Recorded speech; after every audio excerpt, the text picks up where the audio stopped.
All right. Hi, everybody. Welcome to the Artist Spotlight. Tonight, we are very fortunate to have Scott Bakal in the room. Scott, say hi to everybody. Oh, hi. Hello. This is going to be really fun for me because I know people that know you really well, and I don't know you that well. I've met you a few times, and I've been looking at your work for a long time, which is really quite phenomenal.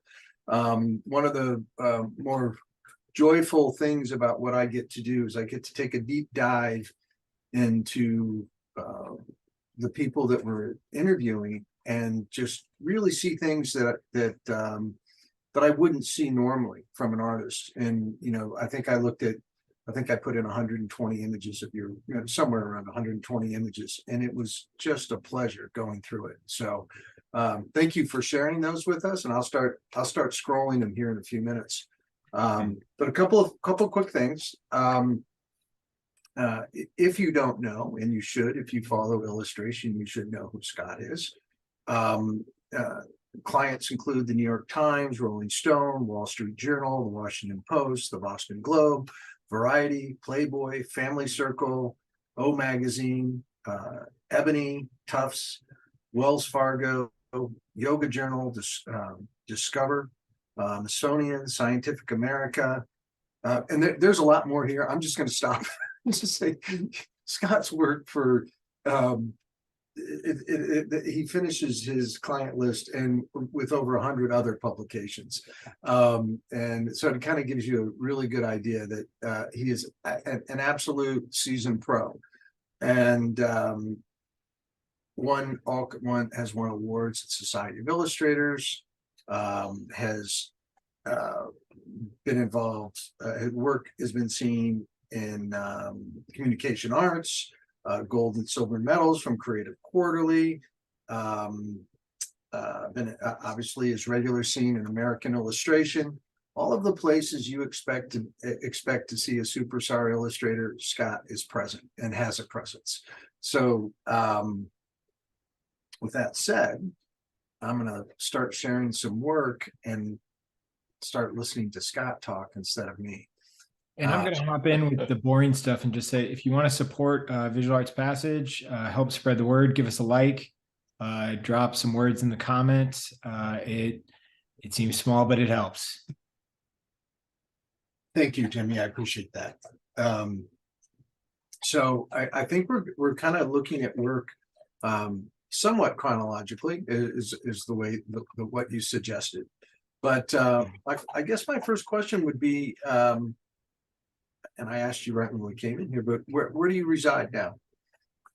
Oh, I'm in Boston, Boston proper, and been here about 13 years. Most of my life was in New York, Long Island specifically. Yeah. There's not many events in the past recent years that I look at social media, I look at illustration events that you don't have some type of presence there, which I think that's fantastic. I also know that you were very involved. I think I'm correct that you were on the board at the Society of Illustrators. Yeah. You've been part of the scholarship competition, the Zankel Award. And you're also an educator. So I'm going to kind of try to iron this out, and let's start with just the illustration stuff. And so back way up, and when did you make that decision that you could be an illustrator, that you wanted to be an illustrator? That's interesting because I wasn't sure exactly what illustration was going into art school specifically. I knew the type of work that I liked from comics. I loved copying like Beetle Bailey cartoons and all that sort of stuff, Mad Magazine and such. And I always liked to draw, but I didn't know that there was a name illustration for it. So when I decided to like actually go to college, it was my senior year of high school. There was kind of no plans of ever to go to college. As a matter of fact, I have certificates in plumbing and heating, that I went to vocational school in high school. Um, I like it. but well, that was sort of a not so gentle nudge by my mother, who looked at a relatively directionless kid going, well, you better learn a trade. And college was never talked about. I think there's just one other kid in the entire Bakal family that actually went to college as well. So you didn't think of a trade as being an illustrator? No. I mean, we're an artist. Like, that was sort of the name of it. Like, so after 2 years of plumbing and heating, and about a month into senior year in high school, it was, I guess it was one of those nightmare conversations that parents sometimes hear. It's like, hey, I'm going to college, and as a double threat, I'm going to college for art. But to their credit, and I'm sure there's plenty of people that have kind of had that side eye from their parents who, when you decide to go to art school, to their credit, they'd never gotten away. They didn't understand it or anything, but they never gotten away, which was quite nice. But at the same time, I had to figure out a lot of the stuff. Well, there's yeah, two very different things: not getting in the way and then assisting you. So were they supportive? I mean, supportive, it depends. It depends on what you mean by There's emotional and there's financial. I mean, emotional, probably middle, Yeah. middling, like, why are you spending your money going to college and all that sort of stuff. It wasn't only it was after I graduated and actually started, hitting some marks and everything, that my mother in particular started understanding, what I was doing, and the pride from the hard work started showing and coming out from that. Okay. As far as financial and all that sort of stuff, we really didn't have that much money. I mean, she helped as much as she could. Most of the time I was, kind of paying month to month toward tuition, and of course student loans, to kind of cover the rest of it. So where did you do your undergrad?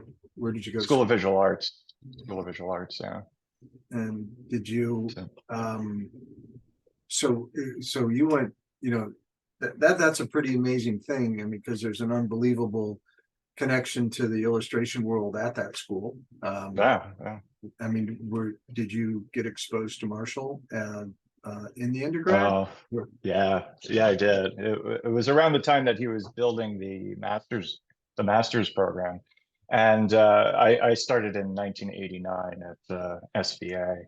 Now, picking SVA was based upon a bumper sticker that I saw. It was when the bumper sticker says America's leading college of art. Now, I applied to Hartford University back then because my mother was planning on moving back to Connecticut, and I wasn't accepted there because my academic grades were horrific. And I looked at University of Bridgeport. I applied to FIT, but mainly I wanted to focus in New York City because my mom and brother and sister were moving to Connecticut. And I say that lovingly. It's like, but at 18, 19 years old, I just wanted to start making a break from the family and kind of doing my own thing. So I got accepted to SVA, and I was happy about that. Yeah. And when it comes to choosing illustration, when I brought my portfolio to be reviewed, I built this portfolio inside of about 2 or 3 months. I think I put together something like 20 something pieces, and half of it was sort of observational drawing and rendering shapes, things like that. And the second half was an album cover, a book cover, and all that. But not only was all the art drawn, but all the type and lettering was hand drawn as well. And so when I went for the review, the woman there asked me, it's like, you said you want to go into advertising here. That's all I kind of understood what art really was. And she talked about, well, this is what advertising is. This is what illustration is. I kind of sense you might like this over here. And, she described it out a little bit. I was like, yes, that's what I want to do. I want to paint. I don't want to work in an office, and even at 18, people in gray cubicles and fluorescent lights buzzing above their heads is just not, that's not where I want to be. I want that freedom to kind of set my own hours and do my own thing. So that's, it was at that moment where they were like, okay, your portfolio is really good. We might accept you in. I got a letter in the following week, and that's how illustration started, like that path. And yeah, so I think about a year later, I met some wonderful teachers in my foundation year, but I met Marshall in my sophomore year. Yeah, we haven't even said his last name. Fantastic. Marshall Irisman, Yeah, sorry. and for you and I, it's like an icon. There is Marshall, that's it. And Marshall left a huge wake. Oh man. And I feel so fortunate that since 1990, I've known him, seen him, spent time with him, and all at different schools during icon conferences, or at the Red Lion Inn by the Rockwell Museum. And so the last time I saw him, it was in New York. I was visiting his program because I had some former undergrad students in his program. So I was just visiting. I was already in New York, so I was visiting to see how my former students were doing, bumped into him, and had a nice dinner or afternoon lunch and all that. He's one of the most genuine people I've ever met. Absolutely. Yeah. I ran into him the first time that I'd had a conversation with him once before, but I met him at the very first Icon in Santa Fe. And we had a great talk, went to dinner with a bunch of illustrators. It was a tremendous amount of fun. He's one of the best storytellers that ever existed. And he entertained everybody in the evening.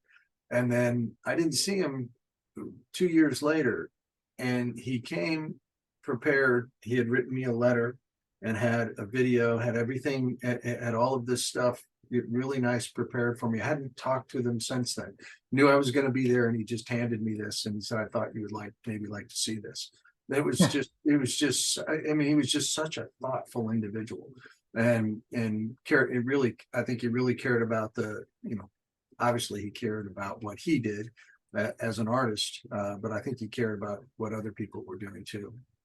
Absolutely. Yeah. Fantastic experience. You kind of threw yourself, all of a sudden you're in New York City also.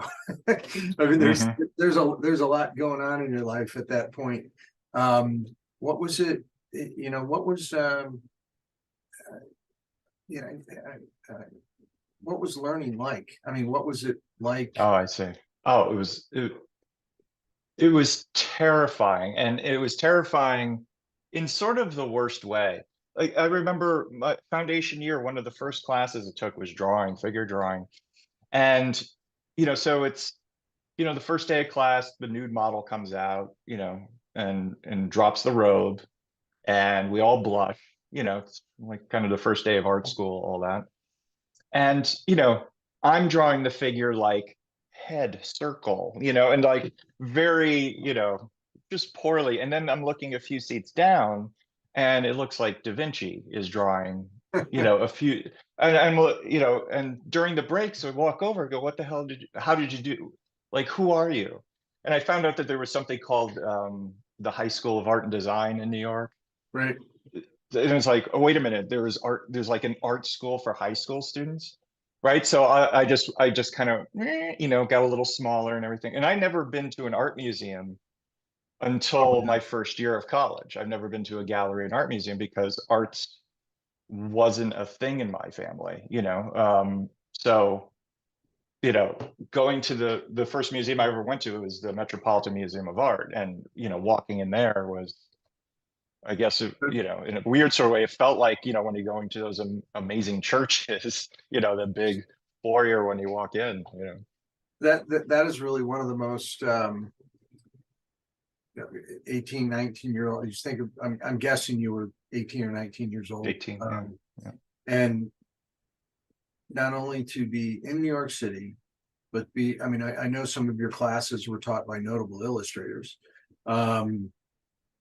And you all of a sudden had the premier city in the United States of the arts right in front of you that you could take advantage of.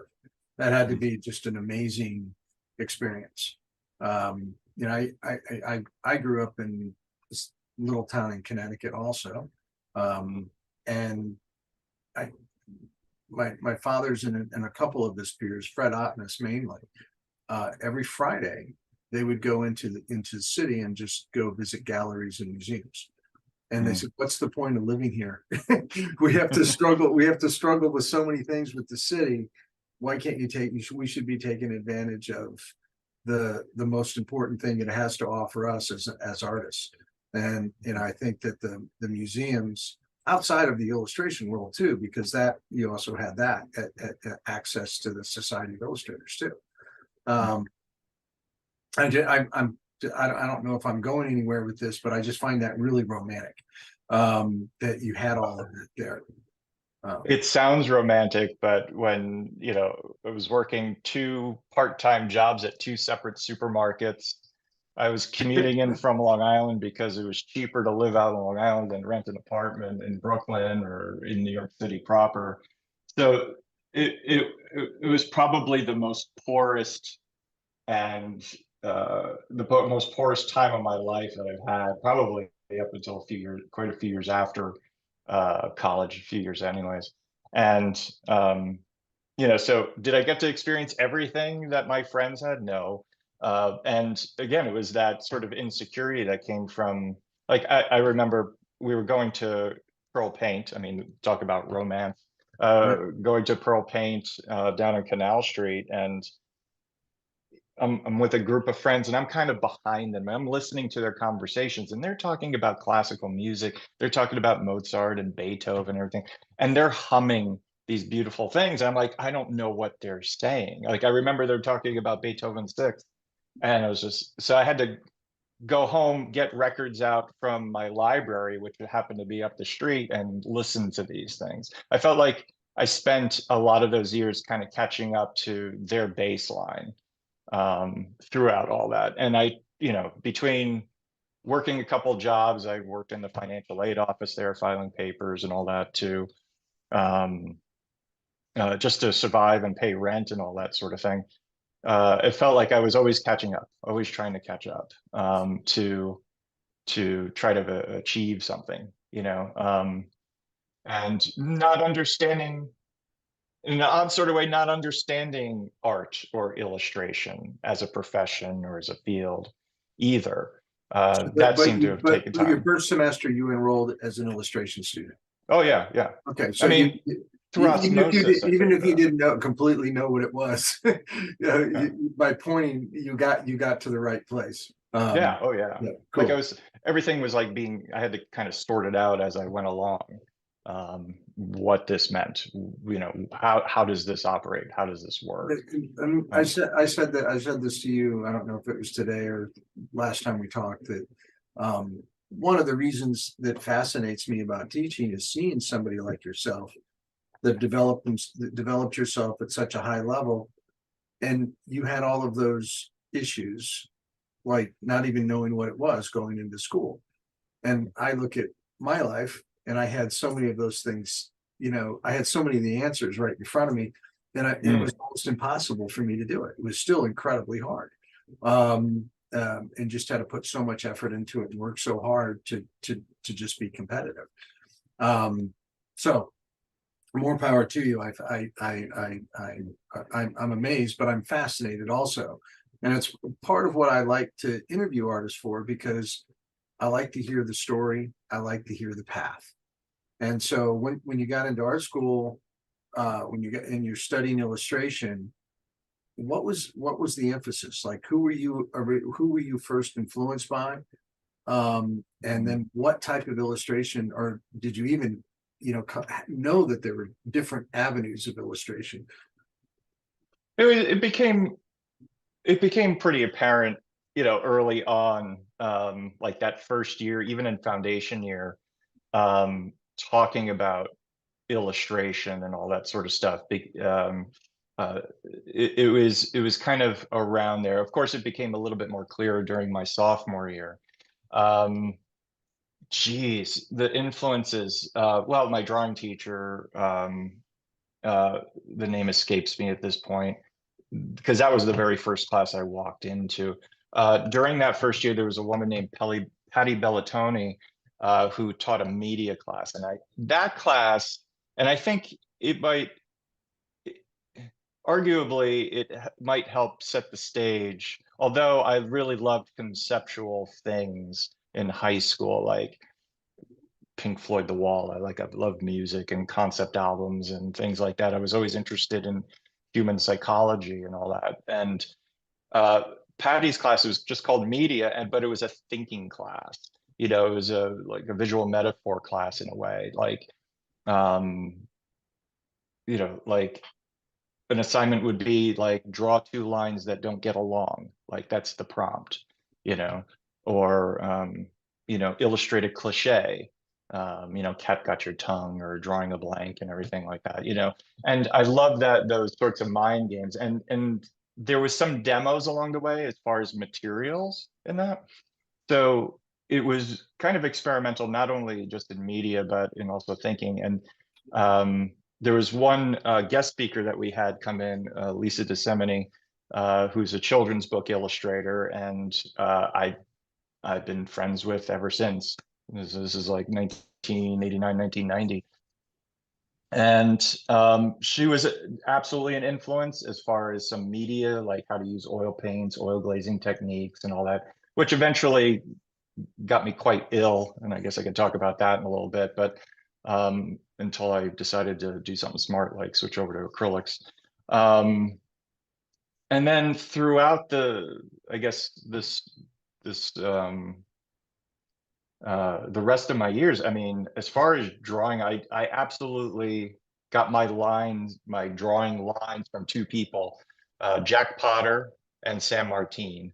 I had Jack Potter my second year there, and I was, after that class, I was like, can I take another class? Is there any way I could come back? But he only taught sophomores.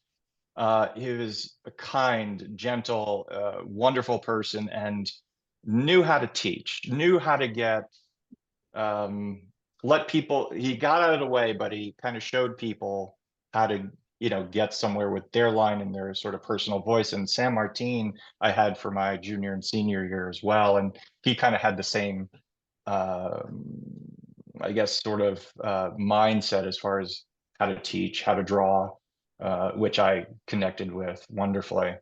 I was just actually telling the story. You had mentioned I eventually was chair of the student scholarship competition at the society.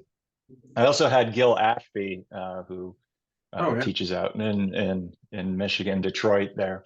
So I had him in my senior year. And one of the things that I get to do is hand out the Educator of the Year awards at the society. So one particular year, it was like a double threat. I got to give one to Gil Ashby and posthumously to Jack Potter and his partner and everything on stage. So that was that was 20 something years later, and it was quite a moment to be able to, I don't know, to be the person to do that with two pretty influential people when it comes to drawing and art making and all that. So, so Sal Catalano is another professor that I had there. He's a great thing. I actually taught with him at FIT for a while, for a few years. Fantastic educator, teacher for me. Do you think that being in New York and making the transition from student to professional when you were coming out was easier because you were there? Or no, it was more accessible? I mean, what was that like? Interesting. Well, first of all, did you stay in New York right after you got? No, I stayed on Long Island.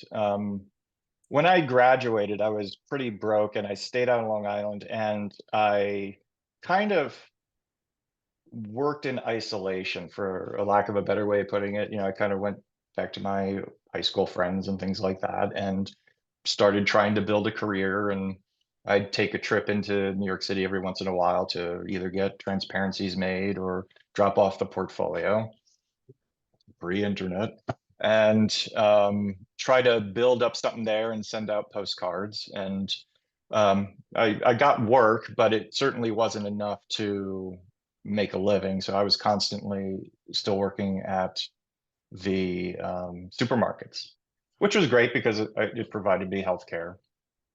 And what it was trial and error for about 7 years. Now, like all the, you know, the nice things you said at the beginning about winning awards and all that sort of stuff. And the context of that is the first time I got accepted into the Society of Illustrators, it was 15 years after I graduated.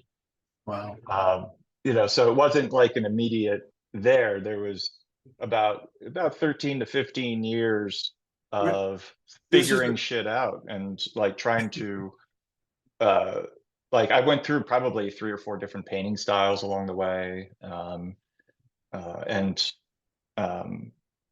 you know, it took a while. It took like 7 years before I realized maybe I should network, you know. So that was like 7 years in, like 1999, I went to a graphic artists guild meeting. I was just like, hey, there's other people that exist here, you know. And like that's what I mean by like I'm a slow learner when it comes to that. So Yeah. what again, this question, I've asked this question to people in their 70s, close to 80, people in their 30s. And do you remember when you started making a living from your art? The living part, I would say yes. It progressively grew. I would say around 1997, 98 was a big jump where I quit the supermarkets. Had still other side jobs going for a while, but it was probably into the early 2000s where it became, you know, enough. Enough generally speaking. Healthcare, you know, that was a little rough. But it took a little bit. There was a lot of, again, it was a lot of trial and error. I wasn't stylistically it was, how do I say this? I'm trying to compress a lot of things into one thought. The work that I was doing, the mindset that I had was, I usually say it this way, it's very blue collar. What's popular out there, what's going on, who's winning the awards, all that sort of stuff. And is there a variation of that I could create? And, you know, I don't know if you'd call that blue collar or you know, pragmatic or whatever. But there was a period of time that between 7, 8, 9 years that I was actually going to quit being an illustrator and just stop. And also at the same time, I got really sick because of the oil paints and the technique that I was using. I accidentally took a lung full of crystal clear spray and ended up on antibiotics and Ooh. steroids for 2 months because of that stupid Oh, move. that's the worst stuff ever. Yeah, it is. I mean, works great, but you just yeah, it's nasty stuff. But okay, so at that time, were you considering some other form of the arts, or just leaving the arts completely? I'm going to make a comment that I hope it makes sense. It's like you weren't, again, at least what I'm looking at right now, you were taking some pretty big swings. It's like you weren't doing something that could be used. Oh, this guy's just a good technician. I mean, this stuff is real thought provoking and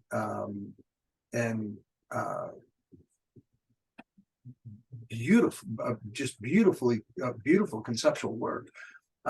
So I did. Do you think that hindered you getting started? You know, I know some people can, you know, do things because they're a really good technician. They can work in part of the industry, and then they blossom and they do something else. It just looks like you were swinging from the, you know, from your heels on day one. Maybe that's an observation you haven't heard before, and I don't mean that as an insult. I mean that as like, More power to you. Yeah, this would it's Well, really there was to me. there was there was a handful of things happening at the same time. You know, one of the things that, I mean, you know, what's that? The definition of crazy is doing the same thing over and over again, expecting different outcomes or something. And I think there was a little bit of that for a while.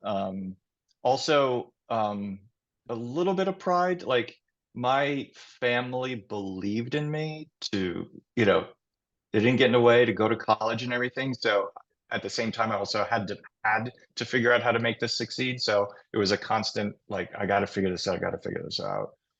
But one of the key things that happened, and this happened probably in the early 2000s, definitely happened there, is I picked up the sketchbook again in a real way.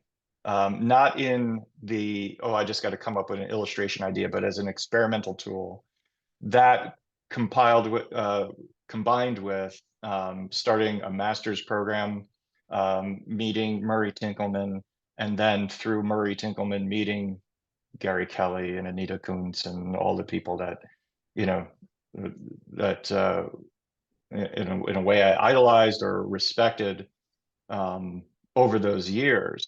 And one of the things that I discovered at that point is sort of in a last ditch effort was I was making art what I thought I should be making art as far as the markets are concerned and everything. And then using the messes that I was making in my sketchbook, these kind of weird concentric lines and how I was handling paint.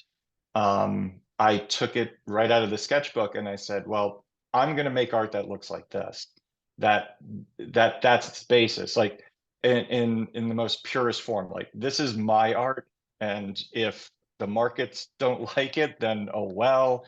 And at least I could say that finally I've made art that is most representative of kind of the way I think about art and how I like to apply paint and how I like to solve visual problems. And within a couple of years, my entire career just completely went right side up. It just completely changed.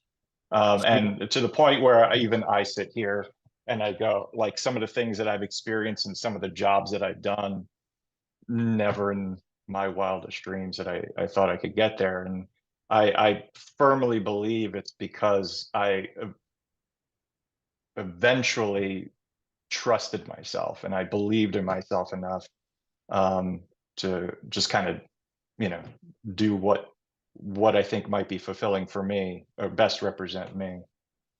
Well, I'll I'll leave it up to Dale to bring you back to earth here.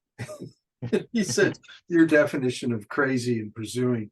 He said it's called practice. I just think that's so, I think that's funny. Yeah, trying new things, experimental, and your work looks very experimental. I mean, even from the very beginning, it looked very experimental, and pulled things together and really made it work beautifully. All right, so I have a I want to, I guess I'll tell everybody because there's a few questions in here. I'm going to hold off on the questions for a little bit because I want to just talk.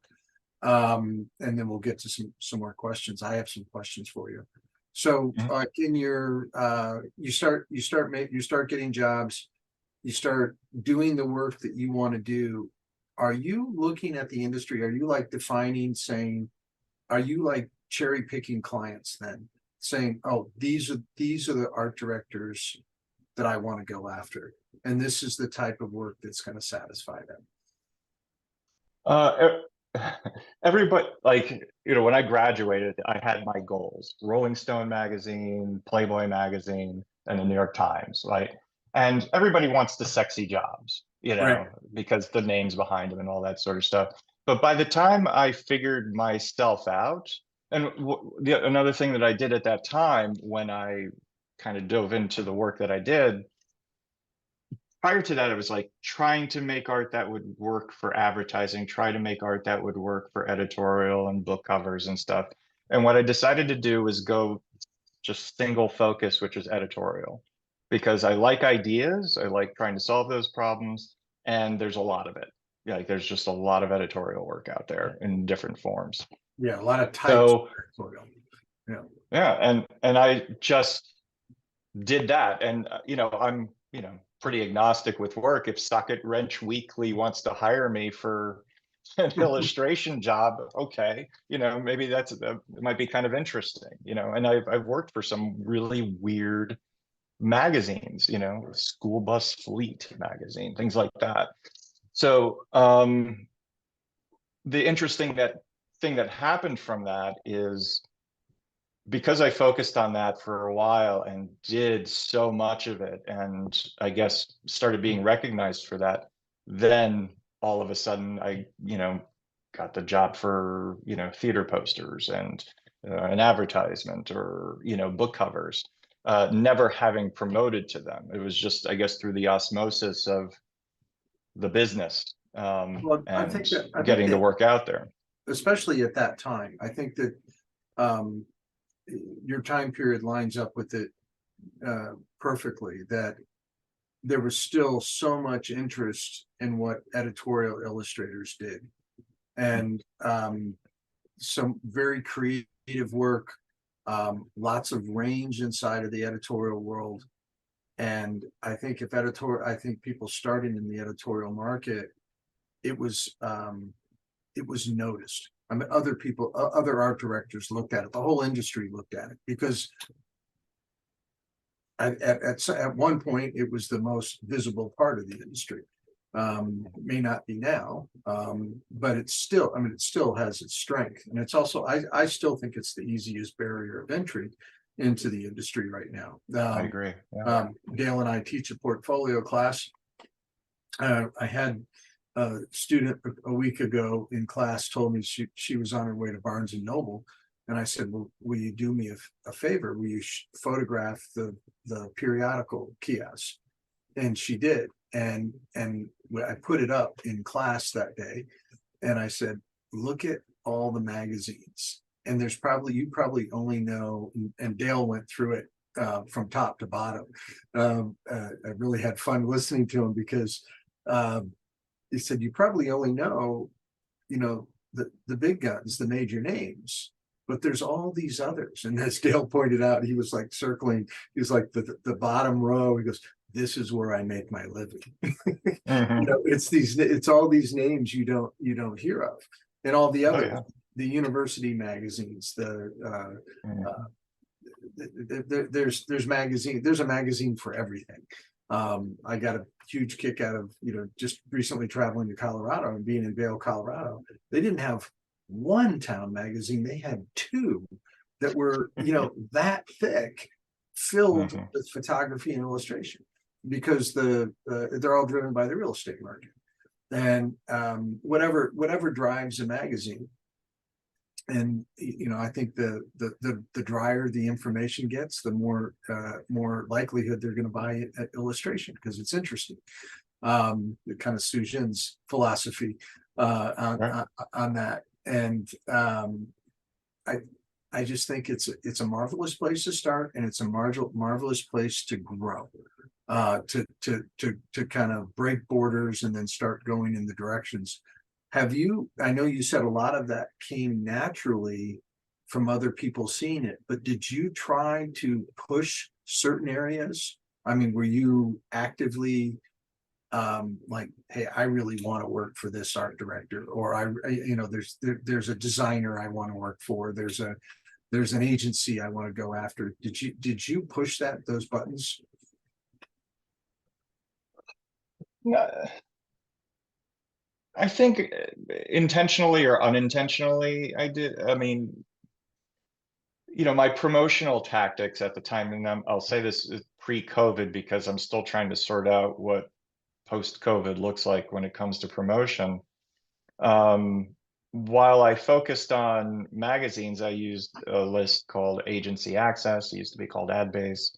So I would email out a few thousand emails every few months. I would send, to this day, something that I did from the very beginning, I still send out postcards. And I, send out a couple of thousand a year to various clients and everything, and usually hovered around editorial and all that sort of stuff. I think some of the connections that I've made that come to mind is just kind of showing up, being at the Society of Illustrators opening, like I was last weekend, or American Illustration Party in November. I really met quite a few people there. And it's, people have those kind of conversations there. So did I directly? Occasionally I do, like, I won't throw down names, but about a year ago, there's this designer and curator that puts together some very illustrative based shows and all that sort of stuff. And I just decided to, Facebook and ask, it's like, hey, if there's room in one of your shows coming up, I'd, love to be part of it. And if not, that's fine too. I just felt I needed to ask, and to my happiness, it turns out he knew my work already, and was very happy to include me into it. So, it's sort of one of those things. I think is, ask and ye shall receive. Sometimes. Are there jobs that I would like? Probably. I would, I love like theater posters. I would love to do more of that. Anybody out there listening? But I think, there's clients that I have that I love to work with, and maybe it's my age, maybe it's the amount of years that I've gone through, but there's just some people that kind of get me as an illustrator, and I get what they're looking for, and it's really easy work. It's not a slog, and they're not looking at me as just like a style, which I have had that experience. So they have their vision with my style, and that always ends up, turning into trash. But I don't know. That's kind of a long answer to a short question. So Is it really a great answer? But no, not 'cause really. you're bringing up something that I'll change the word from style to personal voice. Your personal voice, what are where did you think that came from? What are your main? You talked about early influences. How about influences that got you to what you're doing now, and if they've changed? And what are your current influences? Influences. I look at a lot of photography now. I picked up the camera about 8 years ago, and there's a lot of that. But as far as art is concerned, I have to say Ben Shahn definitely changed the way I think about creating art. When I first saw his work, and this was well into my career that I even knew he existed, I said, "You can do that?" Like, it was just mind-boggling to me. So if you look at my work and you know anything about Ben Shahn, you probably could see quite a bit there. Absolutely. And absolutely martial artsman. And I think that's what was really attractive to me right off the beginning, is that here's an illustrator that, breaks the convention of what being an illustrator is, as far as I can, as far as I looked at his work. But Paul Klee, if we're talking about classic, Cy Twombly, Okay, well, that's the experience of the museums and the being in New York, and good for you for taking advantage of that, because I always thought I had friends that were my age. I wasn't living in the city, and they were living in the city, and they were trying to make it as artists, and they spent all their time doing things just to be in the city, to stay in the city. And I was like, I would come in and visit and go to the museums and always ask when's the last time they would never go to the museums. I'm like, well, you're an idiot. You live here.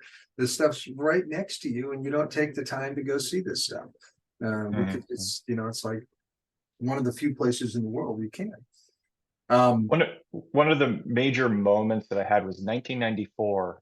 Actually, this was really early on, when like artist versus illustrator was kind of battling in my brains. I went for shits and giggles to a Piet Mondrian, a retrospective. Now, at that time, I was very representational in my thinking. So when I looked at like Broadway Boogie Woogie back then and like his grids and everything, I was like, what is this? Like it didn't compute. So me and a friend went and we were like, we're going to read every label, we're going to read every sign and figure out why this exists and why this is important there. And it had everything from his representational stuff early on and how he progressively transformed into his very last painting or last pieces that he did. And it blew my mind. It was at that point that I learned to accept these other ideas, these other visuals, and these other ways of kind of handling media, which maybe it shows, maybe it doesn't, but like how it's inserted into the work that I have now, where it's somewhat abstract at times. I mean, I'm an illustrator, so I have to actually tell the story, as best as I can, but I try to kind of, there's a little bit underneath that comes from abstraction and Willem de Kooning and all that sort of thing. Yeah. Well, it definitely shows. This is a great example of that. A beautiful image. Thank you. It's one of my favorites. Yeah, I don't like many of my pieces, but I like that one. I like that one a lot. There's a couple of others. You have some very pure figure drawings that you're so eloquently done, so delicate with line. And I know how hard that is to do. And you do a beautiful job with it. And then I'll point out a couple of others that just blew my mind when I saw them. I had no idea. I'm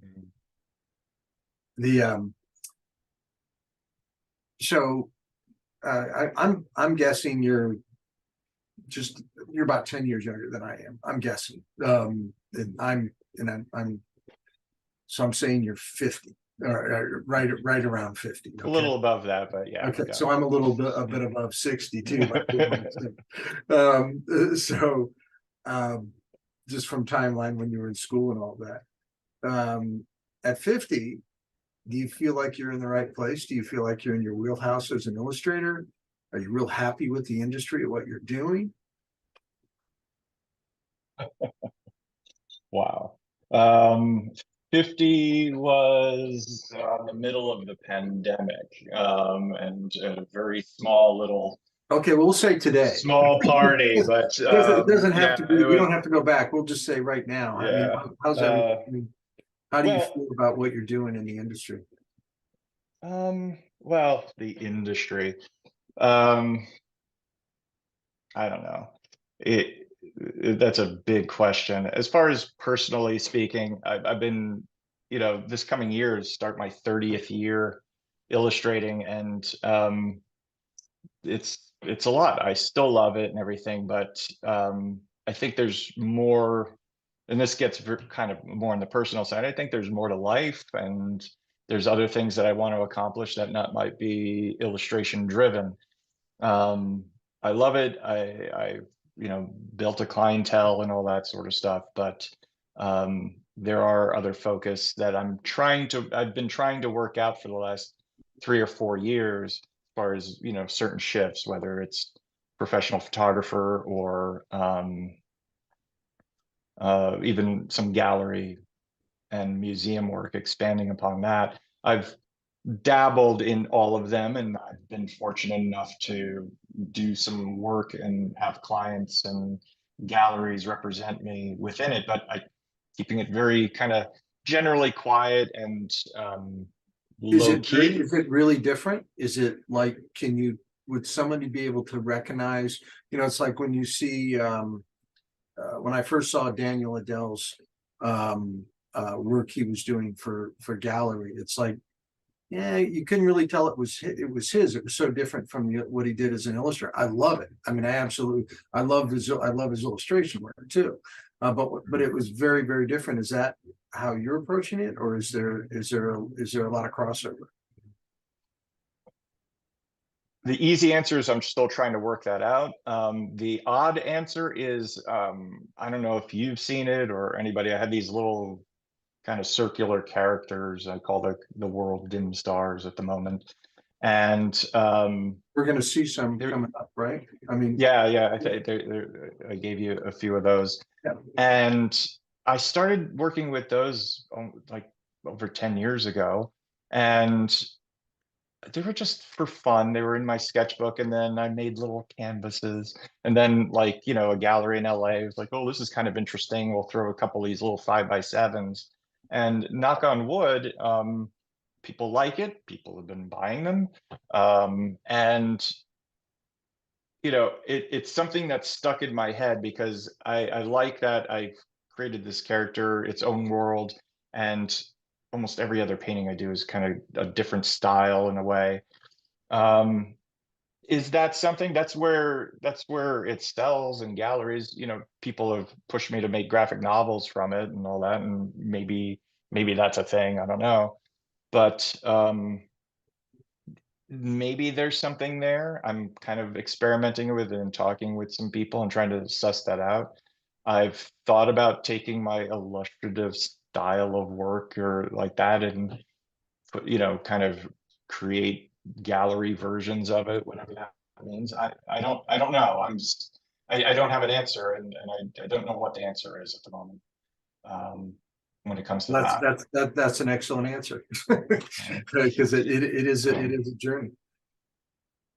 Yeah, this is an example of some of the dim star stuff. This was done, geez, when was that done? I don't know, 2010 or maybe, or so, somewhere around there. Yeah, you could see them in the little pink ground area and everything. So yeah, and then, you know, the other side is, of course, photography, and I love portrait photography, and you know, because of the pandemic, I've been experimenting with film as well. So you know, trying to experiment with film cameras and all that. I don't know where it's going to take me at the moment. I have clearer vision than maybe 2 years ago about where that's going, but you know, I still have, you know, plenty, you know, enough jobs coming in that this is still a focus. And it's you know, it's pretty common. You know, I see somebody, you know, we brought up my good friend today, and George Pratt, monster talent. Oh, George.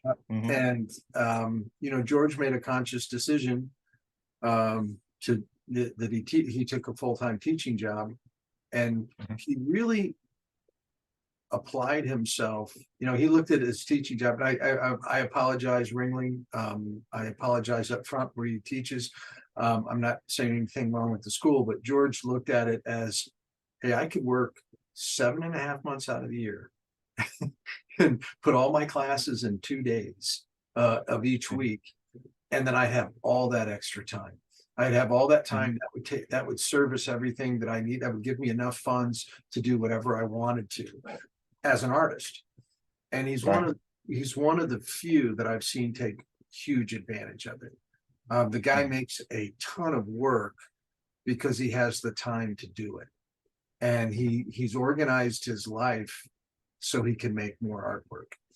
And I know you teach, and I know that's a big part. You're a full-time professor, right? You're a full professor. Yeah, that's it. Kudos to you. That's not an easy task.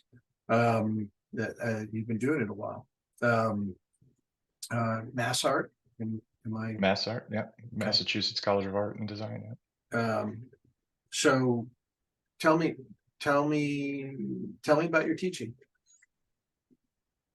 Oh man, it changed my life unexpectedly. This was something that this happened around that same time, like 10 years in. I never thought of myself as an educator or a teacher, or why would anybody want to listen to anything I'd have to say, you know, that sort of stuff. And A friend of mine who ran a design studio. I bumped into her and she asked me to teach a drawing class over one summer or something. And me, sure, I'll give it a go. And it took a couple of semesters, but it turned out to be so incredibly fulfilling, and in so many different ways. It helped me be more honest with myself. It helped me really define some of the things that I was doing and working on. And in a sort of a selfish way, it was also the conversations we would have. Like, this is what I do as a professional. This is what I've experienced.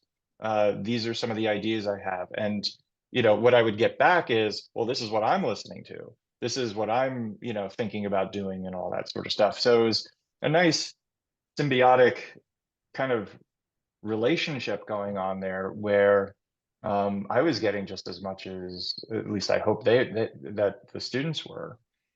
And, to kind of go off with, what you mentioned that George was saying, it's like, I was already teaching 2 or 3 classes already at FIT and other places. And, full-time is 3 classes, so it's, Wasn't kind of that much difference, right? I'm not, I mean, yeah, I have to do some extra office meetings and stuff like that, but Plus, to me, it's like a there's no-brainer. a big pay jump also, right? Yeah, pay Yeah. jump, healthcare, all that sort of stuff. It it it helped me in so many different ways. And one of the things as well, again, in a very selfish sort of way, it's like, well, here I am as an illustrator, been working a while. Here I'm now an educator. All of a sudden, these colleges around the country and around the world invited me to lecture at their schools and all that sort of stuff. So I got to meet all of these other educators. I got to see what all these other schools are doing, and how can that improve me as a teacher and improve our program, and that sort of stuff is just, to me, it's mind-blowing. It was just a wonderful thing to come from teaching a drawing class one summer. um, so Well, that's how I kind of got kind of dragged into that. beyond the soft and squishy aspect of it where you feel good, giving back, which I think a lot of artists do feel good about teaching. But and I don't mean to downplay this at all. There's a tremendous amount about really thinking about what you're doing, about really thinking about your process, really thinking about when you have to articulate it to somebody else and try to get them to understand it. It helps you immensely. I know it did me. It's like, oh yeah, I can see this differently now. Yeah. I got a wonderful phone call one day from Gary Kelly,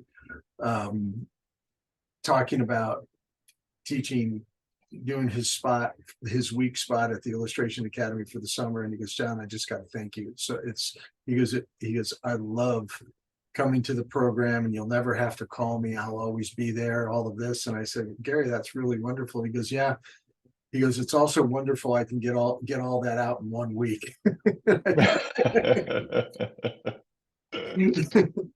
So he said, you make it really easy for me, which there's a lot of truth to that, because teaching is very hard also. It can be a real grind, just as much as a grind as it is with the students. I mean, you got to, I think good instructors have to ride it out with the students. They have to support, they have to be there to constantly respond. And so you got to work hard to keep up with them. So what's next? Well, when it comes to the teaching thing, that it's there is that soft and squishy side, but then there is academia, and that often gets in the way. But Well, you know, those are the things that I deal with more than anything. As far as the students are concerned, it's I kind of approach it very simply. It's like, what do you want to do? And I'll try to help you make the best of it. What gets you excited as far as being an artist? And I often, more so lately, it's like, who are you as an artist first, and then we'll worry about the illustration part after. And I think that just kind of comes from my general experience of, like, looking at the sexy jobs and like trying to transform my work into that. And I see it happen, and I see unhappiness and questioning there. So I'm trying to help them preempt it anyways. Anyway, well, I just I think it's imperative that students hear from people that are actively doing it. Because you can't even talk about it if you haven't experienced it and you're not experiencing it. I don't think people should talk about it if they haven't experienced it. There's timeless things you can teach that any art instructor can teach, whether it's rendering or perspective or color, anything that has a skill set that has kind of a timeless quality to it. But making pictures in a timeline that relate to visual problem solving, it's like you want somebody that's got the experience of doing it. And there's something about people that tend to do it, that really is their main gig. And they tend to have the best information, I think. I have, which maybe I'm sure to a certain extent, I have a little bit of a disdain for traditional education, and just the fact that I think that some of my best friends teach there, some very good artists teach there, but I just can't get over the value, the pricing. And it's been kind of a mission of mine for a long time to see what's the most direct way to help somebody develop for the industry. Yeah. And it's such a tough thing teaching an artist, because you can't deny. I can't say, it's like, if somebody's got the money to go spend 4 years at Ringling or Rhode Island or SVA Art Center, more power to you. But that degree is, unless you intend to eventually be a teacher, it's not going to have much value to you as a working artist. And it can actually, in my experience of seeing people have trouble, the financial side of it, pulling it all together, it can actually harm people along the way. Well, it's the portfolio. I mean, I'm sorry to interrupt, but it's the portfolio. Like that's it. And it's not uncommon for me to say to students, like, nobody cares about the piece of paper that you came to Mass Art or FIT at the time or whatever, and hope the experience was good. But how is your portfolio? How's that?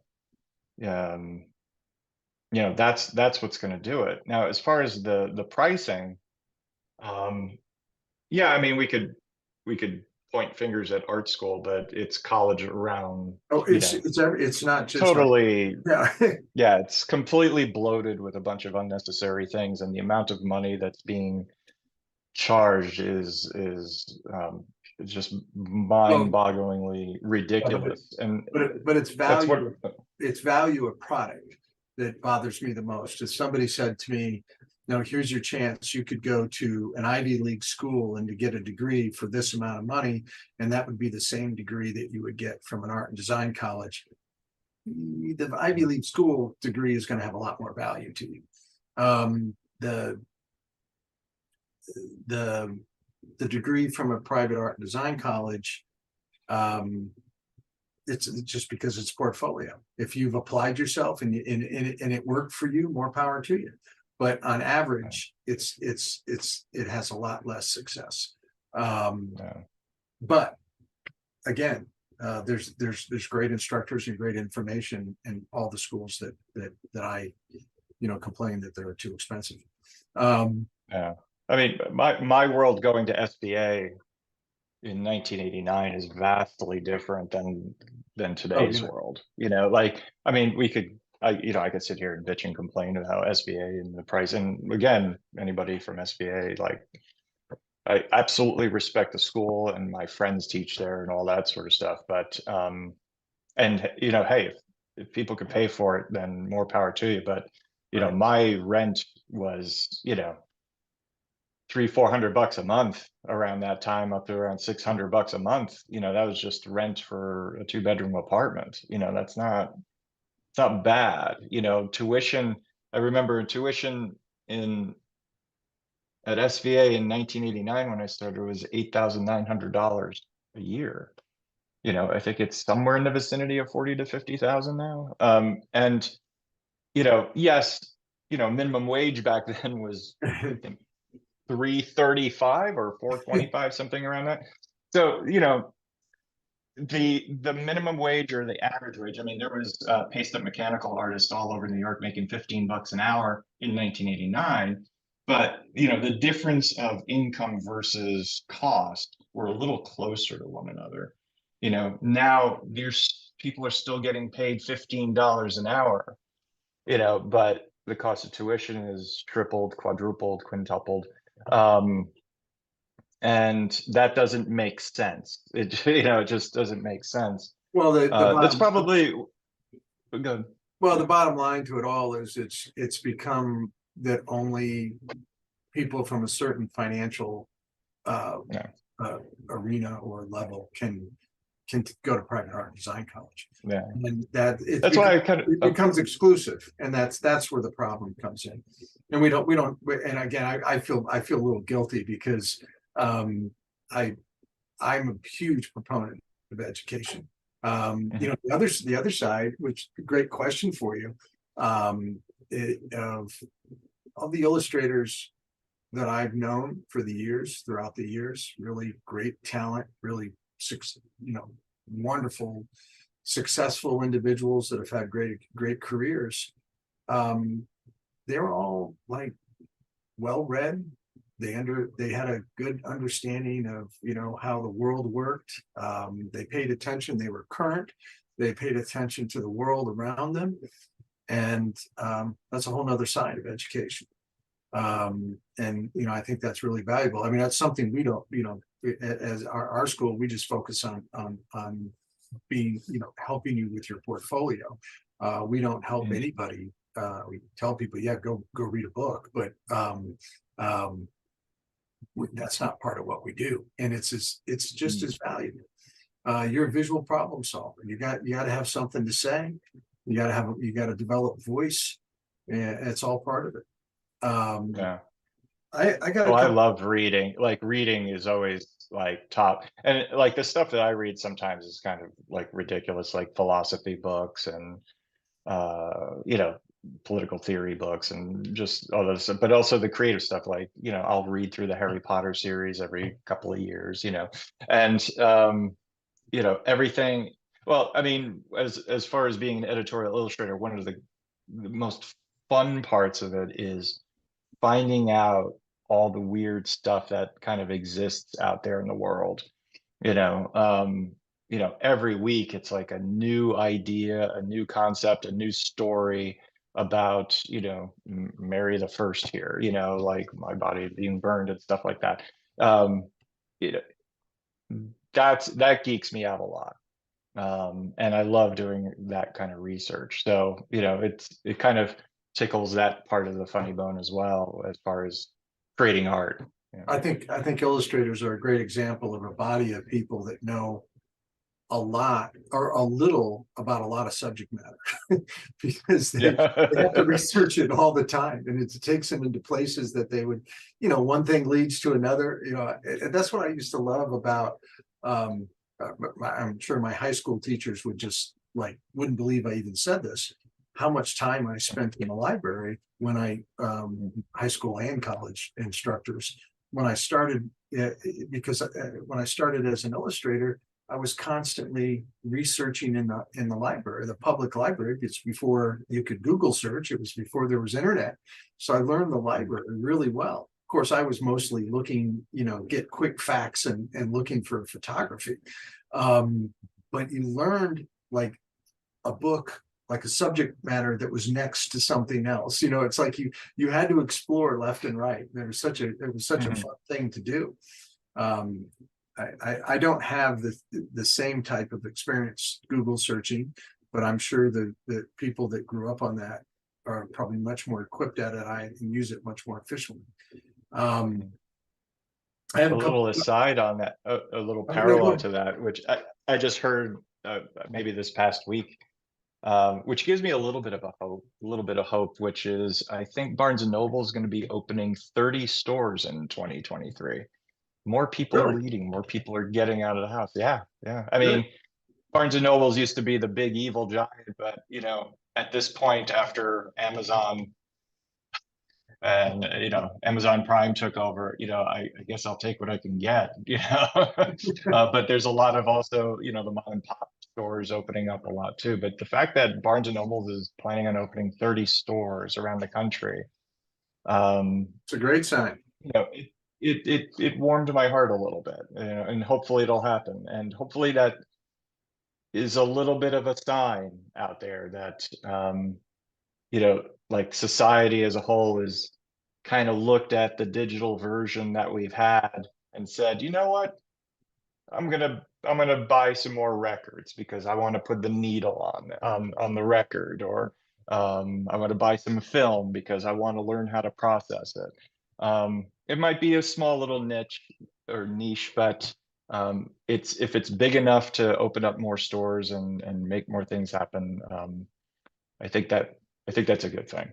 Well, there's parts of the illustration industry, or illustrators that work in different parts of the industry, are just, literally some of the best, most well-read individuals that I've ever met. We go back to George Pratt. He and I rented a house together for 5 years in Ringling, in Sarasota, where Ringling was, when I was doing my summer program down there before he moved. Oh, right. And I walked into his side of the house one day, which they were very separate. I walked in, he was gone. I opened the door to his bedroom, and what shocked me, beyond the mess, he was a very messy person. Beyond the mess, he had hundreds of books open. I just laid all over the place. And when I saw him later that evening, I said, "What the hell are you doing in there?" He goes, "Oh, those are the books I'm reading." And I'm like, "What?" And he said, "Yeah." He goes, "Well, a lot of them I've already read 2 or 3 times, but they were all bookmarked, or they were turned open with, open to a certain page." And I said, "You gotta be kidding me." He goes, "No." And then it made me think about, he's a graphic novelist. He also writes all those things too. It makes sense. Yeah. Oh, that sounds delightful. Terrifying slightly, but delightful. Absolutely. But he's such a good artist, and he's a good writer at the same time. And he's such a great storyteller. It makes it even more intimidating. Well, I got a couple of questions here from the audience, which I'll open up a little bit more and see if I can get people to ask some questions. First one is, I don't know if you'll have an answer to this because it may be a little bit out of your wheelhouse. Is let me see, where did it go? Go back up. What advice would you give to a younger artist who really wants to apply for a job in character design? That is a little out of my wheelhouse, but I do talk about it. Who wants to get a job in character design? So entertainment design, concept art, that sort of stuff. On its base level, drawing, as far as I understand it, drawing is everything. Drawing from the figure, drawing the world around you, a lot of observational drawing, and getting kind of fast at it. Knowing software and things like that, that's helpful. Of course, knowing Photoshop and all that. But when I build those sorts of portfolios for students, everything kind of reverts back to that. There's some former students that I've had that work at studios here in Boston who've worked on Star Wars now and Transformers and things like that. And you know, the owner of the place, you know, I've gotten to know him because he's realized that most of his art staff is from Mass Art, and he just loves their sketchbooks and, you know, their idea generation and what they love to draw and how they love to paint. You know, are they loose, are they tight, and things like that, because multiple people work on these projects. But being good technically and fast are key. And everything kind of fills itself in there. So, I mean, that's sort of a $1.99 answer, I guess, but I'll throw my 2 cents. I'll make it a full yeah. $2. My 1 cent. Okay, right. I would first determine what type of character design you want to do. Do you want to do really whimsical character design that relates to children's book and animation? You know, do you want to be a Peter DeSev or a Carter Goodrich, a Claire Wendling, somebody that has, you know, really whimsical, beautiful drawing that relates to that type of character design? Or do you want to do like character for game and entertainment? Because they have very different pipelines and very different approaches, very different drawing styles. So first identify that the best way you can. And then draw a lot. Yeah. I mean, my personal experience within concept art is extraordinarily, I love it.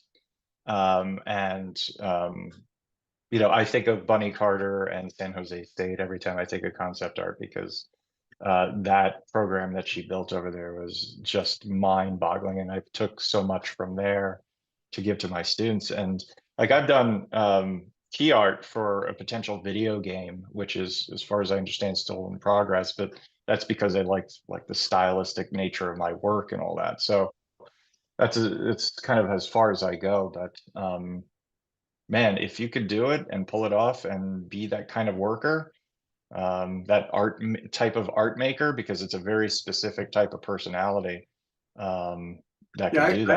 I always more look power at, to you, you know. I always point out the list of artists that I just pointed out, especially Carter and Peter DeSev. You know, they were both editorial illustrators that moved from, much like you did, started editorially, moved in different directions, they moved into the publishing world, and then the animation world discovered them. You know, then, you know, they're just all of a sudden they're designing characters for Pixar. And they're just great drawers, great visual storytellers. So here's a really direct one. See if I love it. It moved on me. Okay. This is from Paul Silva. From one mass art grad to another. In regards to teaching, did you feel it was necessary to get an MFA to teach in an art school? No.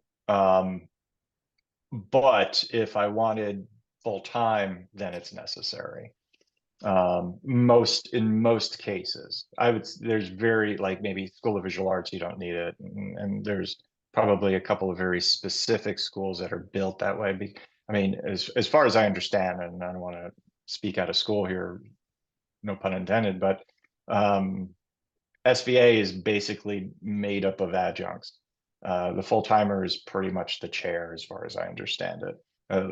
That's the way it was, at least when I went for most of the time. So there's nearly no need for masters. But I happen to work at a state school, so it's absolutely required to teach full-time in most schools, I would say. As a matter of fact, I wrote a thing for Muddy Colors, if anybody's heard about it, about getting a master's degree, should I get it? And I'm revamping it right now. I wrote it maybe over 5 years ago, so I'm kind of rewriting it and expanding upon some of those ideas, as far as, you know, should you get a master's degree? Why would you get a master's degree? And then some of the ideas about what type of program, because each program is very specific, and what you want to get out of it needs to kind of align itself with that a little bit. Well, you know, most of the schools are accredited by HLC, the Higher Learning Commission, and NASDAQ, which is the art and design equivalent for accreditation. And they've tightened those, they've really put the screws down on the schools about master requirement. But there's exceptions, you know, people that there's artists that are super, you know, had super successful careers that stepped in at the right time that didn't have to do it, that still teach at those Exactly. schools. Yeah. But it's getting more difficult by the day. No, that's Keep good. the wheels, the academic wheels turning. That's right. Gotta lock the door somehow, right? So this is a dim stars, the alien stuff. Like this painting here, it probably is not coming up too well on screen because it's so small, but that's actually a 30 by 40 painting. And I spent about a month making those little circles on there. God. And What this is like, what are they done in? well, the circles are like marker, Japanese marker that I bought. Oh. I bought like 7 or 8 of them, and I went through most of them. And the I don't know if anybody's been paying attention, but the images that are leading up to this, and I think there's probably a few more after this, was part of a large body of work that I did that was shown in galleries and all that sort of stuff. So Beautiful. this is what I was talking about before. Like these are large, like this is 18 by 24. What's their substrate? What are they on? A lot of them are on cradled board. The last 2 were actually on gallery wrapped canvas. So they were, you know, because they were so big, and having a big chunk of wood that size would just be ridiculous to transport, send, ship, and all that sort of stuff. At least these were small enough. But this I find fun, you know, and they find their way to different places. So They were terrific. I just wanted to point that out. Thank you. I want to move fast enough here that I can get to I want to get to those figure drawings, and I want to get to the project that came up right after that, which is just phenomenal. These were so much fun. The Me and the Devil work, yeah. This one, this series that you're going through now, I mean, you could just kind of sit through them. I'm not going to talk about any of them individually. That was a big change. That was around 2006 and 7, where I finally kind of solidified, you know, how I wanted to approach art making and painting and drawing and storytelling and all that sort of stuff. So this was a pretty significant body of work here. Ended up being something like 26 pieces in the end, and became a limited edition book.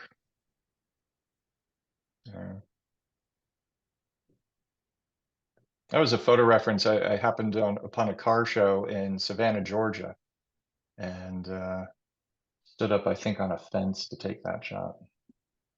It looks like something I'd see in Savannah.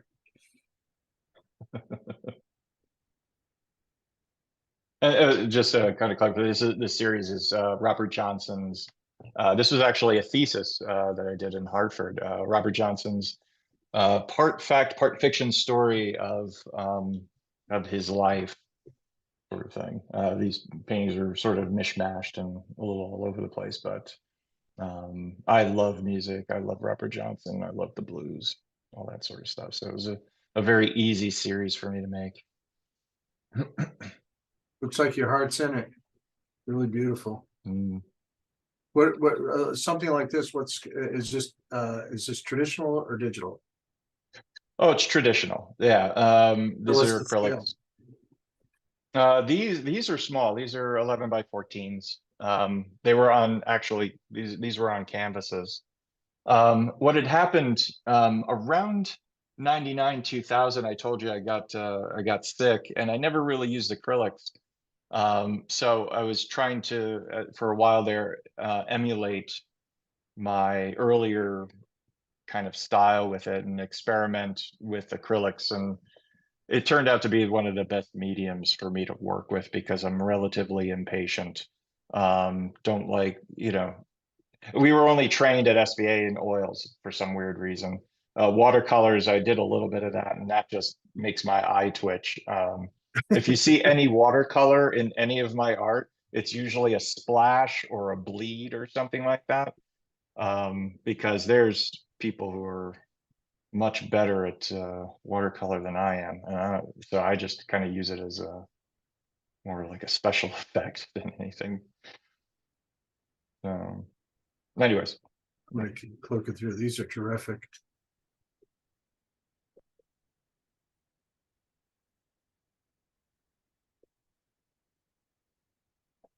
And then it changes. I'm going to move a little bit faster because I want to get through. Yeah, go right ahead. Yeah, the black and white stuff, again, you could just kind of sift through it. This also was, you know, part of that experiment, like the stuff from the sketchbooks and everything. And I don't do it very much, that much very often, but something I love the simplicity, and just kind of it is what it is. Like, it's not a very complicated drawing, but I love the contrast there. Back to that. Wow, you're great. Beautiful. So these are was this personal stuff? The black and This white. no, this was a thesis, as I mentioned before. This was a thesis in Hartford, and it ended up being a body of work. It was eventually published and shown in a lot of different galleries and museums. Wow. Pretty proud of it. Yeah, this was.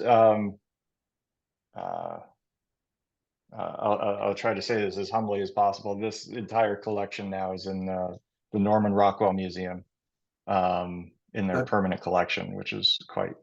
That's not such a bad gig. No, it's a feather in your cap. Yeah, it's one of those things that, you know, I never expected to like put those words together in any sort of context to me. So, this is the series I was referring to. I love these drawings. There's a good question here. Do you have any advice for dealing with the intense deadlines of editorial work? Have you ever had troubles getting a project finished on time? Troubles. Yeah, kind of. That's, you know, there's certain styles that I think would be a little bit more difficult to get done fast. My particular way of working is relatively quick, and I always shoot, art directors here, if any of them just close up your ears. I usually try to get the job done a few days before the deadline. So whatever deadline they give me, I try to shoot it for a couple of days before, because I have this horrible habit. This is one of those things, like, do as I say, not as I do.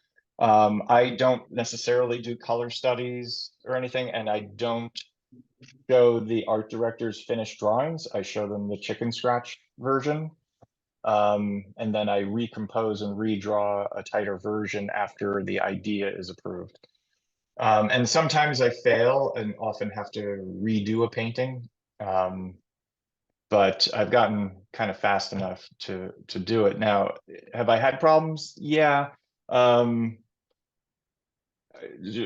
Maybe, about a month or half ago, I had an art director I was working with didn't really give me a deadline. It's somebody that I knew. And then on the Thursday, he said, "Oh, by the way, we're going to print on Tuesday morning. So can you get these 3 paintings done over the weekend?" That one of those things. So I just stayed up late and tried to do the best I can. And unfortunately, the way I kind of handle those sorts of deadlines is I just take shortcuts once in a while. My vision, what I have in my head, I know at this point how far I can take it depending upon how much time I have. So that's really the negotiation I have when it comes to working on jobs, is like, are you going to get all the detail, or are you going to get some of the detail, and just kind of let it go from there. Advice, just keep practicing. Like, I don't know the level the person who's asking this, but keep practicing your technique, what are the best shortcuts that you have to get from point A to point B, and just keep doing it over and over again, and you'll just get faster and faster at it. And always, book ahead. And I always ask, like, art directors, I have a tendency to ask, what is their drop dead deadline? Like, I know the deadline that they give me, but that is usually different than when it goes to print, like when they have to ship it, which is sometimes 5 days, up to 5 days difference. So if there's an extra weekend in there, I'll take it. I'll take it. The more time I have on any painting, the better. We've all learned those true deadlines. Yeah. Yeah. I'm gonna say something about this, and you're gonna think maybe I'm nuts for saying this, but when I saw this, I was just flipping through, and I was like, "Oh my God, that has like and it's so different from your work. It has like a Fuchs point of view." And I just love seeing that tree line with the sky up and above. It reminded me of maybe a Robert Weaver or a Fuchs composition. Oh. Beautiful. Robert Weaver, he was alive when I was at SBA, and that's probably one of my regrets, is I wasn't able to take a class with him. Wow, that because his special. work is just, yeah. It's so hard to find like a collection of his work, a book of his work. I have one, but yeah, he's I have a small one. I went to hero. that SVA. I went with Anita. We were at the society show. The next day we went to a retrospective of Weaver's work. It was just unbelievable. They had his glasses there, which I couldn't believe. I mean, they looked like the bottom of Coke bottles. They were, that thick. And then, this was one of the great illustrators to ever live, and probably had more influence maybe than anybody the second half of the 20th century on American illustration. And he had complete tunnel vision, that he could only see. They said he could only read like a dime size, and he had to read his work from left to right. And wow. That's how he did his work at the end of his life. It just blew me away. Man, made it even that's even harder to digest, right? Yeah, I find his work fascinating. I love that he was able to do what he was able to do as an illustrator all those years. I look back, he was a little bit on a little later side, but I really have a lot of, and this stuff here, this is the other series. This was the other project that just killed me, and there's a couple pieces in it. Just love it. Anyway, if you ever wanted to accuse me of looking at too much Robert Weaver, this series right here is definitely part of it. But one of the eras that I really enjoy, because there's that sort of back and forth with representational, it's sort of like I call it like the boy girl era, of like the 50s and 60s and stuff like that. So Joe Bowler and Kobe Whitmore and all that sort of stuff. And while I consider myself lucky that I got to meet Joe Bowler and sit next to him while he's painting, and he was doing a painting of Murray Tinkelman, and listen to his stories about his first jobs, and he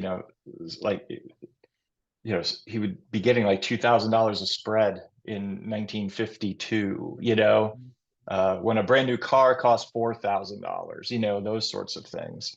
And I think he had a year contract with I think it was Ladies Home Journal. Anybody out there could correct me. 2 spreads a month for an entire year at $4,000 a pop, for $2,000 for each. Listening to him like tell these stories and watching him paint, his palette totally mesmerized me too, because he has a temperature palette, so he has like, a warm red, a cool red, warm green, cool green. And that's kind of how he painted, or at least that's the way he described it as I was sitting there with him. Absolutely fantastic. Like, I would love to have been able to sit down with Robert Weaver, just like watching Jack Potter with his Conti crayon, Right. kind of like drawing and all that sort You of know, stuff. in some way though, we are connected to them. You know, it's like I feel like I was very fortunate to have. I was a kid when I met. I mean, really young, 14 or 15 when I met Joe Bowler. But Mm. I visited Joe Bowler and Kobe Whitmore and Joe Demers in South Carolina. Ah, right. My father and Bernie Fuchs were, you know, long story. The Fuchs and English family knew each other well, and Yeah. we traveled together to Hilton Head, and I got to meet Joe Bowler there. Kobe Whitmore, I think, was one of the greatest illustrators to ever walk the planet. Just amazing. One of my top favorites, absolutely. Yeah. Um, When that book came out a couple of years ago, it was oh like man, that. I got 3 of them. Yeah. I got 2 in my office in one year. It's the fact that there was that much work in one spot of his Yeah, just delighted me. Yeah. he was amazing. I just traveled to South Carolina over Christmas, right after Christmas, and I went to Sea Pines Plantation, a golf club, and they had a whole series of Kobe's portraits of famous golfers. They had some of Bernie's. I didn't see any Joe Bowlers, but I saw a lot of Kobe's work, and I saw a piece of Kobe's in a gallery. Walked into a gallery and just walked right into this. It looked like you know, it was kind of a Soroya setup. It was a, you know, pretty woman on a beach, but very well done. Extremely well done. This piece, I love this piece, Scott. I gravitated towards this. This was one of the ones I was trying to describe to you earlier today. I just love it. Thank you. Yeah, And that was 18 by 24, and I got up at I think 3:30 in the morning to take the reference for that previous one. The flight crew, like planning out their flights for that day. This is in McCord Air Force Base out in Washington. I was through the Society Air Force Art Program. I right, was sent out there for it was like 5 days or so. did you So shoot I the actually reference? got to stand there behind this guy. He was he was like, this was a C-130, which was shown in one of the earlier paintings, and he flew it like he was skateboarding. Like it was just like effortlessly, but it was like vomit inducing, for lack of a better way of putting it. But man, a lot of respect for the team, the grounds crew, and everybody else that I got to hang out with that week. It was really Very, nice. very cool. And that's been a long time relationship with the Society of Illustrators. Yeah. Beautiful.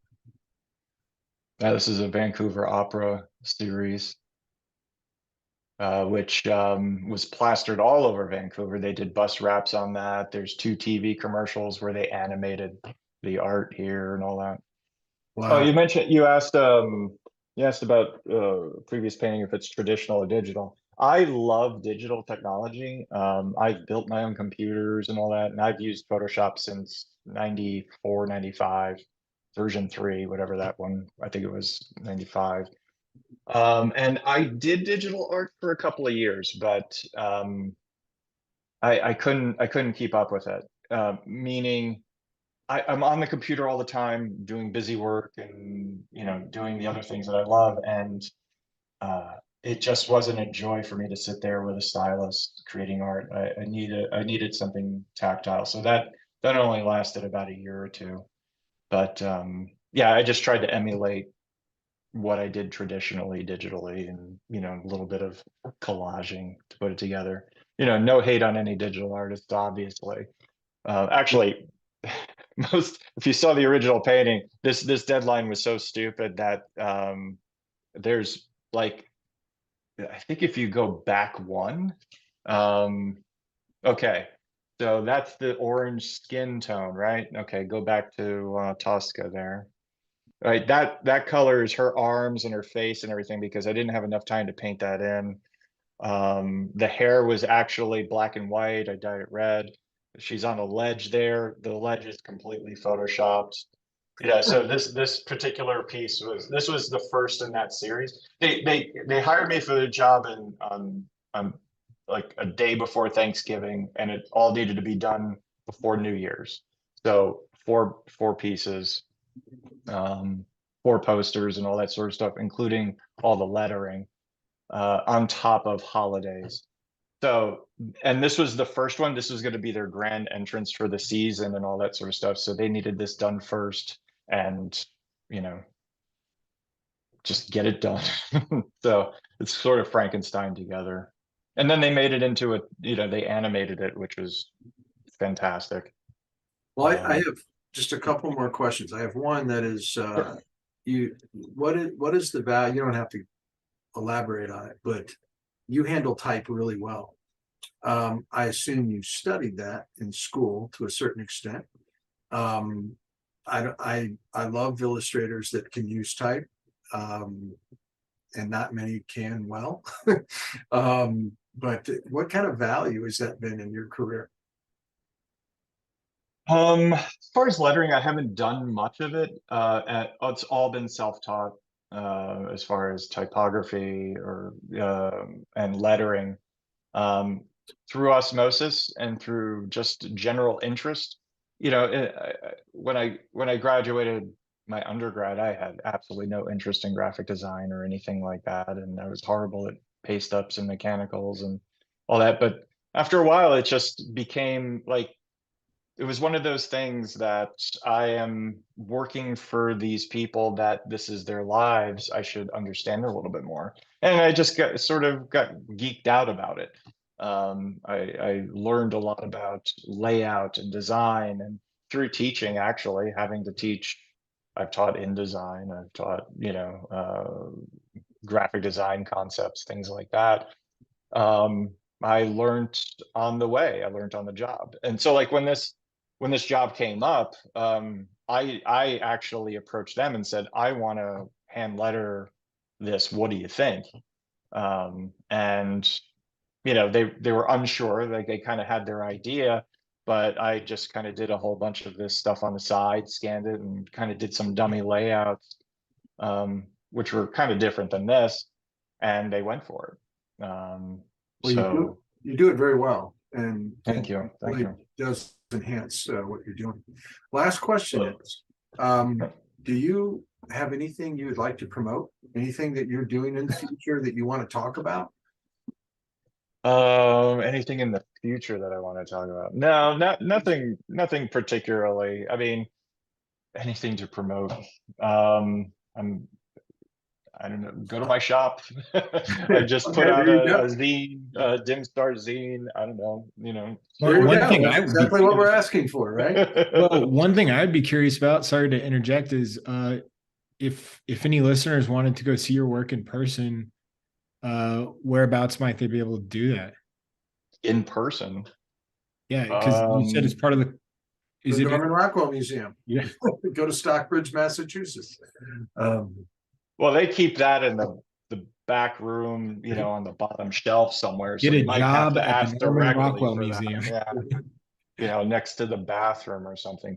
Well, right now I have work out in LA in Giant Robot. I sometimes exhibit at a few galleries out there. Working on a body of work for my local gallery that's here, but again, that's TBA. I'm still in the middle of, actually some of them are back there on my desk. So hopefully that'll, you know, be shown at some point in the future. But I guess the best thing for me to ask, and I hate to do this, if you go to my website and go to my contact page, there's a sign up form for a newsletter and everything. If you're actually interested in any of these things, I guess that would be the best pitch I can give, is get on the list, or follow my social media. And I hate social media, so we'll see how long that lasts.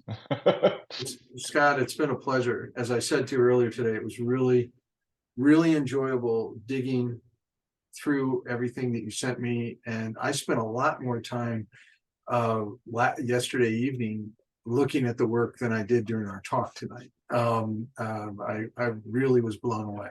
So thank you very much. Thank you for the time, and everybody, I hope you have a great week. Scott, thank you so much.